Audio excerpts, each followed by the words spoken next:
Good morning. ये हमारी BSc part 2 की ऑर्गेनिक केमिस्ट्री की क्लास है। इसमें अब तक हमने अल्कोहल और फिनॉल के चैप्टर्स फिनिश किए हैं और उसके बाद हम शुरू कर रहे हैं ईथर्स एंड इपॉक्साइड। अल्कोहल और फिनॉल के सभी वीडियोस कॉलेज की वेबसाइट पे तथा हमारे chemistry for BSc part 2 YouTube channel पर भी दिए गए हैं। इनके लिंक आपके व्हाट्सएप ग्रुप में भी दिए गए हैं। आप सभी वीडियोस को बहुत ध्यान से देखें और इनको देखकर अपने नोट्स बनाएं। आज हम शुरू करते हैं ईथर्स एंड इपॉक्साइड्स। अब ईथर क्या कंपाउंड होते हैं, ध्यान सुनो। डेफिनेशन लिखने की कोई जरूरत नहीं। ईथर में सिंपल ROR यानी ऑक्सीजन के दोनों तरफ अगर दो एल्काइल ग्रुप जुड़े हैं तो उन कंपाउंड्स को हम क्या बोलते हैं, ईथर। नॉर्मली दोनों एल्काइल ग्रुप सेम भी हो सकते हैं, डिफरेंट भी हो सकते हैं उनके अनुसार। जैसे मान लो ऐसे एल्काइल ग्रुप भी हो सकते हैं। R का मतलब दोनों एल्काइल ग्रुप अलग अलग हैं, इनका मतलब है कि दोनों एल्काइल ग्रुप क्या है, सेम है। अब सेम वालों को हम क्या बोलते हैं, सिमेट्रिकल ईथर, सममित ईथर। और इन्हें क्या बोल देंगे हम, अनसिमेट्रिकल ईथर, असममित ईथर। जहाँ तक इनके जनरल फार्मूला का सवाल है, इनका जनरल फार्मूला होता है CnH2n+2O, CnH2n+2O। तो जैसा कि आपने ध्यान हो एल्कोहल का चैप्टर में पढ़ा है, एल्कोहल का भी जनरल फार्मूला ये होता है। इसका मतलब क्या हो गया कि बहुत इंपॉर्टेंट पॉइंट है, इसको आप नोट कर लें कि alcohol and ether are functional isomers. Hindi में क्या बोलें इसको हम, कि अल्कोहल तथा ईथर क्रियात्मक समूह समावयव हैं। यानी दोनों में क्रियात्मक समूह डिफरेंट है, लेकिन दोनों का जो मॉलिक्यूलर फार्मूला है वो क्या है, सेम है। अब मॉलिक्यूलर फार्मूला सेम में पहला क्वेश्चन क्या बनता है, इससे जनरल नोमेनक्लेचर आइसोमेरिज्म पढ़ेंगे हम ईथर्स का, फिर ईथर्स के मेथड्स ऑफ प्रिपरेशन, प्रॉपर्टीज़, फिर हम इपॉक्साइड्स पढ़ेंगे। इपॉक्साइड जो है साइक्लिक ईथर्स होते हैं। एनीवे चलो अब इसकी बात करते हैं। ईथर्स कम से कम कितने कार्बन चाहिए ईथर बनने के लिए, एक एल्काइल ग्रुप इधर, एक एल्काइल ग्रुप है, कम से कम 2 कार्बन का ईथर हो सकता है। तो पहला मॉलिक्यूलर फार्मूला क्या बन जाएगा हमारे पास, C2H6O।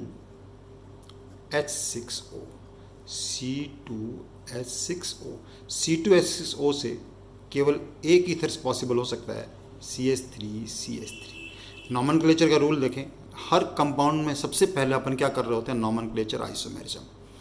आइसोमर्स में नंबर ऑफ आइसोमर्स बहुत इंपॉर्टेंट होता है।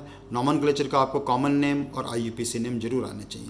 जैसे कॉमन सिस्टम में जितने भी ईथर होते हैं उनको हम क्या बोलते हैं, डाई एल्काइल ईथर। हिंदी में भी डाई एल्काइल ईथर ही बोला जाएगा, डाई एल्काइल ईथर। अगर दोनों एल्काइल ग्रुप अलग अलग हों तो उन एल्काइल ग्रुप को हम अल्फ़ाबेटिकल ऑर्डर में लिख देते हैं और लास्ट में क्या लगा देंगे, ईथर। जैसे यहाँ पर दोनों एल्काइल सेम है तो इस कंपाउंड का नाम क्या बन जाएगा, डाई मिथाइल ईथर।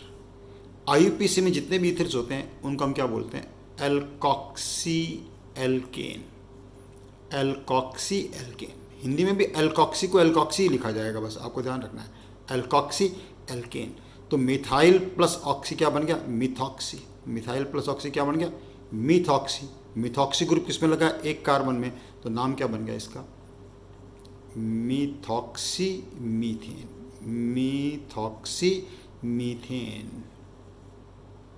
पता चल रहा है, नाम का रूल आना चाहिए। डाई एल्काइल ईथर या एल्काइल डैश ईथर, अलग अलग एल्काइल ग्रुप हो तो अल्फ़ाबेटिकल ऑर्डर में लिख के उसके नाम के आगे ईथर लिख देते हैं। IUPAC में हमेशा इनको क्या बोला जाएगा, एल्कॉक्सी एल्केन। मान लो 2 एल्काइल ग्रुप हैं, एक छोटा है और एक बड़ा ग्रुप है, तो छोटे वाले एल्काइल ग्रुप को हमेशा क्या मानेंगे, एल्कॉक्सी, और दूसरे वालों को क्या मानेंगे, इसमें हम एल्केन मानेंगे। चलो इसका एक ही आइसोमर पॉसिबल हो सकता है, पहला आइसोमर एग्जाम्पल लिया। दूसरा एग्जाम्पल लेते हैं, C3H8।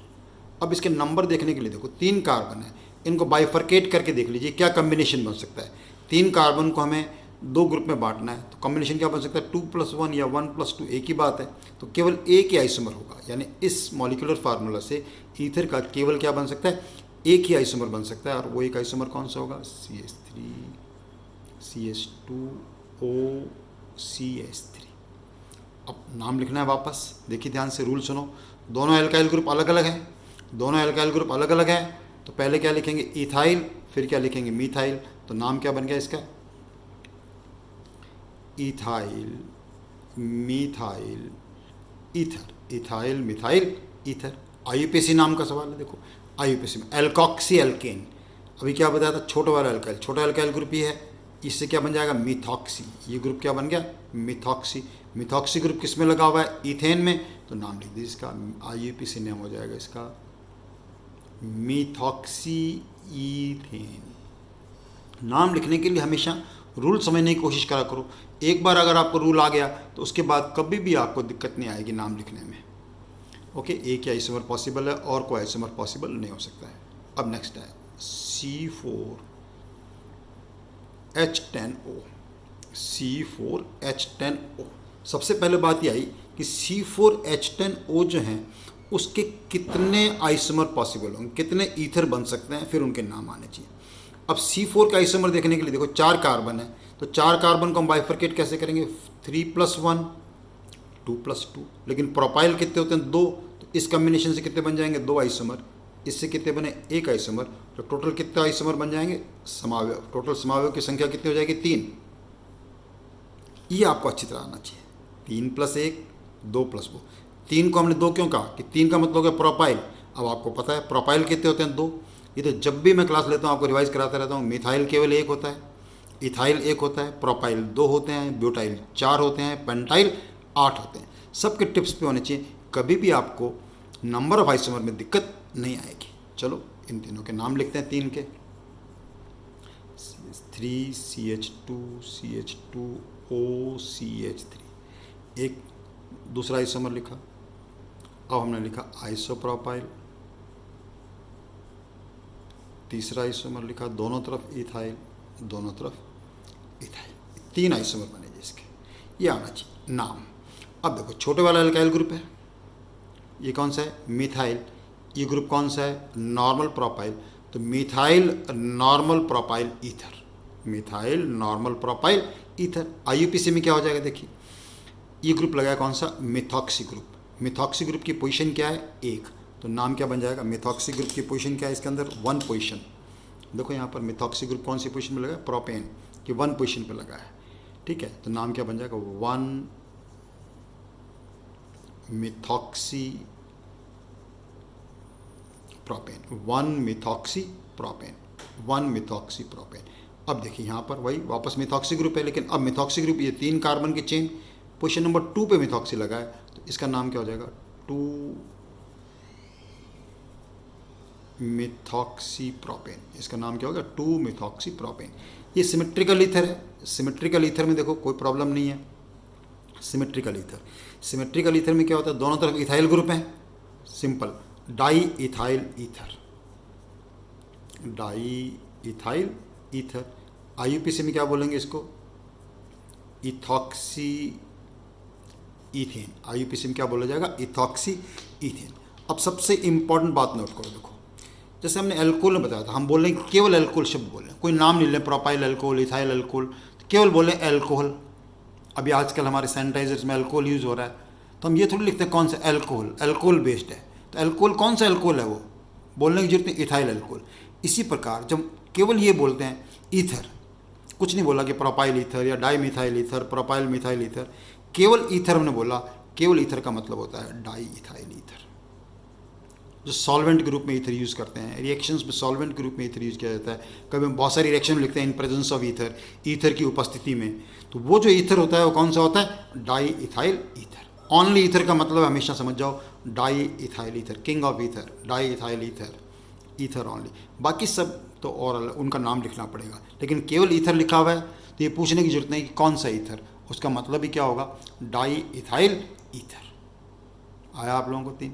चलो अब एक चीज़ बताना मेरे को, नेक्स्ट एक क्वेश्चन पूछता हूँ आपसे और आप इसको सॉल्व करिएगा। नेक्स्ट ऐसे मान लो C5H12O, मैं इसमें केवल एक क्वेश्चन पूछता हूँ आपसे कि इसमें इस फार्मूला से संबंधित ईथर की संख्या क्या होगी, कितने ईथर संभव होंगे इस फार्मूला से।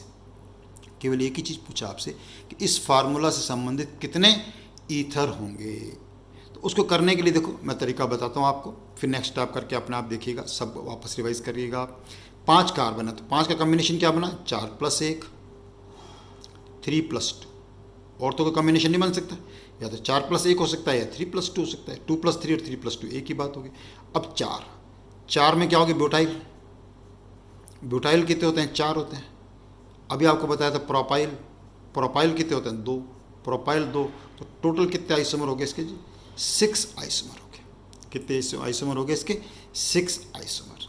तो ये होमवर्क है आपके लिए कि ये जो 6 ईथर होंगे इस फार्मूला से, उनको आप अपने रफ कॉपी में लिखें, उनके नाम लिखने की कोशिश करें, तो आपको प्रैक्टिस होगी इसकी कैसे हम ईथर के नाम और आइसोमर्स लिख सकते हैं।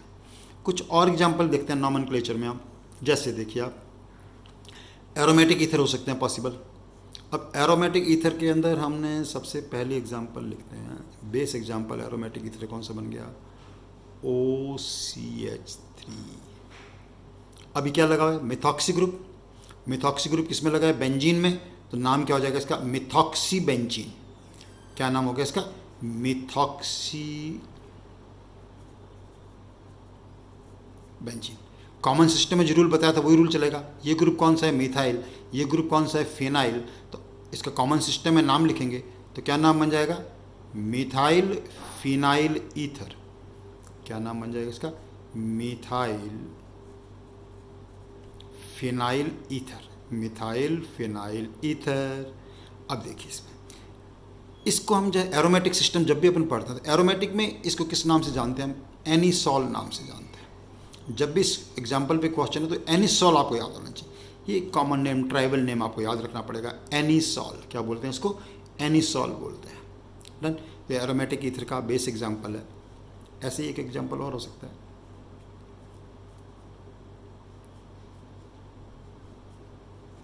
ये देखिए, दोनों तरफ फिनाइल ग्रुप लगा दिया, कोई प्रॉब्लम नहीं है। नाम क्या बन जाएगा, di phenyl ether, di phenyl ether, di phenyl ether. एक चीज़ और देखिए यहाँ पर आप, ये एग्जाम्पल देखिए आप, ये वाला एग्जाम्पल नोट करें आप। देखो ये ईथर के मैंने आइसोमर बताए थे आपको, एक ये आइसोमर, एक ये आइसोमर और एक ये। इन तीनों एग्जाम्पल को देखो, इससे एक टर्म आएगा आपको नॉमेनक्लेचर में, आइसोमेरिज्म हम पढ़ते हैं। ये तीनों कौन किसका एग्जाम्पल शो करें, दे आर मेटामर्स। हिंदी में भी इनको मेटामर्स ही बोलते हैं। मेटामर्स का क्या मतलब होता है, मेटामर्स का मतलब क्या होता है, देखिए कि बायोवेलेंट जो फंक्शनल ग्रुप है उसके दोनों तरफ मॉलिक्यूलर फार्मूला तो सेम होना ही चाहिए। आइसोमेरिज्म का एक टाइप है मेटामेरिज्म, उसी में इनको क्या बोलते हैं, मेटामर। तो मेटामर बहुत आसान शब्दों में समझो आप, क्या होता है कि बायोवेलेंट फंक्शनल ग्रुप है ये। फंक्शनल ग्रुप दो ग्रुप लगे होंगे दोनों तरफ इसके, तो इन पर जो ग्रुप लगे हुए हैं वो क्या है, अलग अलग है, उनकी साइड चेन अलग अलग है। जैसे इसके अंदर प्रोपाइल है, इसके अंदर आइसोप्रोपाइल है, इसके अंदर दोनों कौन से, इथाइल है। तो ये क्या होता है, मेटामर्स। एल्काइल ग्रुप के साइज दोनों तरफ अलग अलग हों तो उन्हें हम क्या बोलते हैं, मेटामर्स। तो ये आ सकता है ईथर का अच्छा एग्जाम्पल होता है मेटामेरिज्म, कि कौन से कंपाउंड मेटामेरिज्म शो करते हैं तो पता होना चाहिए आपको। कौन से शो करेंगे, पहली बात तो ग्रुप कंडीशन उसकी है कि फंक्शनल ग्रुप ऐसा होना चाहिए बायोवेलेंट। बायोवेलेंट का मतलब क्या होता है, द्विसंयोजक। द्विसंयोजक का मतलब उसके दोनों, ये फंक्शनल ग्रुप ये है तो दोनों तरफ ग्रुप लगे होंगे, तभी उनके साइज अलग अलग होंगे और तभी वो क्या शो करेगा, मेटामेरिज्म शो करेगा। अब देखो एक थोड़ी सी डिफ़िकल्ट नाम बताता हूँ मैं आपको, हेट्रोसाइक्लिक, क्योंकि अभी आपके कोर्स में आता नहीं है, लेकिन कुछ कंपाउंड्स में बता रहा हूँ और उनके नाम आपको आने चाहिए, क्योंकि आपके सिलेबस में इपॉक्साइड्स भी है। तो इपॉक्साइड्स का मतलब होता है साइक्लिक ईथर। तो साइक्लिक ईथर का मतलब सबसे पहला एग्जाम्पल कौन सा बनेगा, साइक्लिक ईथर का सबसे पहला एग्जाम्पल बन गया ये वाला। इसे हम क्या बोलते हैं, देखो what is this compound call, इस कंपाउंड को हम क्या बोलते हैं, ऑक्सीरेन। क्या बोलते हैं इस कंपाउंड को हम, क्या बोलते हैं, what is this compound call, इस कंपाउंड को बोलते हैं हम ऑक्सीरेन। वैसे हम क्या बोल सकते हैं इसको, ethylene oxide, ethylene oxide, epoxide भी बोलते हैं, इथाइलिन ऑक्साइड, ऑक्सीरेन। कंपाउंड का नाम बोल रहे थे, ऑक्सीरेन। ओके, 4 कार्बन का रिंग बनाया, अब 4 कार्बन करेंगे, इस कंपाउंड को क्या बोलते हैं, ऑक्सीटेन। क्या बोलते हैं इसको, ऑक्सीटेन। 5 कार्बन का रिंग बनाया हमने, ऐसे 5 कार्बन का रिंग बनाया, इसे हम क्या बोलेंगे, ऑक्सोलेन।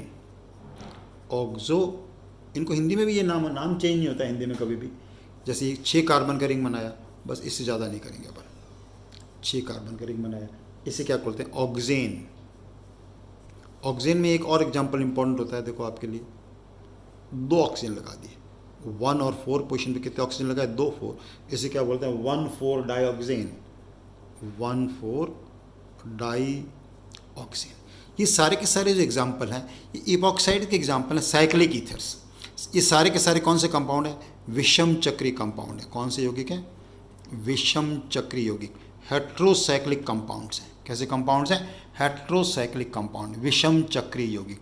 तो इनके नाम बहुत ध्यान से देखें आप, इथाइलिन ऑक्साइड, ऑक्सीरेन, ऑक्सीटेन, ऑक्सोलेन, ऑक्सेन, 1,4 डाईऑक्सेन, 1,4 डाईऑक्सेन। इस प्रकार से इनके नाम हम याद करने हैं आपको।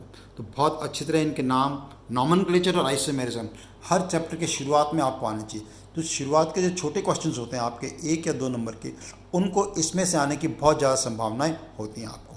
तो इस पेज का आप देखते समय आप इसका स्नैपशॉट भी ले सकते हैं और फिर इसको रिवाइज़ कर सकते हैं आराम से। तो यहाँ से कंटिन्यू करते हैं। आप नेक्स्ट पेज लेता हूँ मैं, structure of ether, bonding of ether. Bonding of ether में, स्ट्रक्चर ऑफ ईथर में क्या क्वेश्चन बन सकता है आपके लिए? कि देखिए आप, structure and bonding in ether, structure of ether.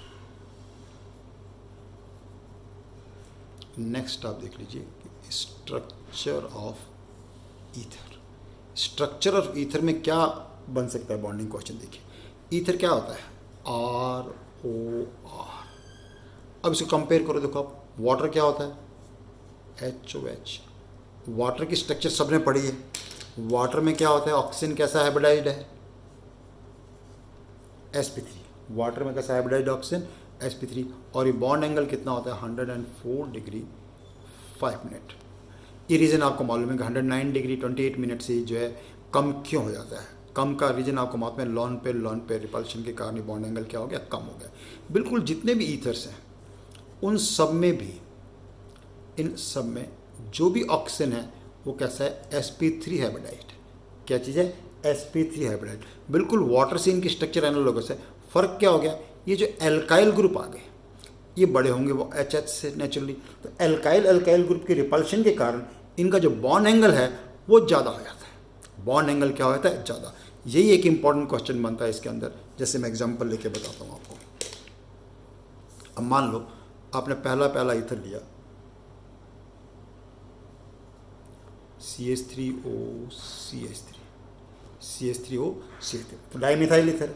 अब एंगल 109 डिग्री से भी ज़्यादा हो जाएगा, क्योंकि इन दोनों के बीच की जो रिपल्शन है वो इतनी ज़्यादा होगी कि it's angle is approximately 112 degree. इसका एंगल कितना हो गया? 112 डिग्री। और एग्जांपल लो, मान लो आपने ले लिया